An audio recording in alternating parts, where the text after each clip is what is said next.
પસાર થતા national highway 48ની અત્યંત બિસ્માર હાલત છે। વાહન ચાલકો પરેશાન છે। ખડકી ઓવરબ્રિજ વારંવાર ખાડાગ્રસ્ત થઈ જાય છે અને હાઈવે ઓથોરિટીની કામગીરી પર વારંવાર સવાલો ઊભા થાય છે। આ રોડ વલસાડથી શરૂ થઈને મહારાષ્ટ્રને જોડે છે, જેથી સતત ધમધમતો રસ્તો છે, પરંતુ ખાડાઓના કારણે અહીંથી નીકળતા વાહન ચાલકો માથું પકડી લે છે। बहुत दिक्कत होता है, बहुत कष्ट होता है यहाँ चलाने में। यहाँ से लेके पूरा महाराष्ट्र का ये हाल है। बहुत खर्च आता है, खर्च तो कुछ कह नहीं जा सकता। मालिक भी परेशान है, हम लोग भी परेशान रहते हैं। कहना क्या है भाई, गड्ढे की हालत ख़राब है, ड्राइवर परेशान है, पुलिस वाले हैरान करते हैं। बाहर से हम लोग जो पैसा कमाने के लिए आते हैं, देश की हालत बहुत ख़राब है भाई, बहुत दिक्कत आती है। यहाँ से नहीं, पूरा अहमदाबाद से लेकर पूरा बॉम्बे तक, अभी वापी के आगे पूरा बॉम्बे तक इतना बुरा हाल है कि 6-6, 8-8 घंटे लगते हैं।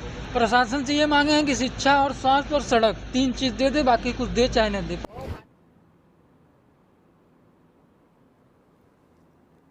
जो कि वाहन चालकोનો આક્ષેપ છે કે આ ખાડાના કારણે અનેકવાર વાહનો બંધ પડી જાય છે અને એટલે જ અહીં ટ્રાફિક જામની પણ મોટી સમસ્યા કાયમી રહેતી હોય છે।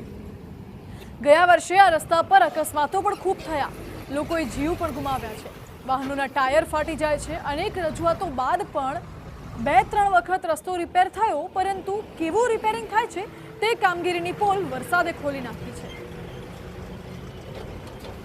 मोटा मोटा खाड़ाओ है, अमुक जगह पर जो हाईवे पर गाड़ियों में थोड़ी तकलीफ पड़े छे, ब्लॉकिंग है, डेमेज भी थाय छे।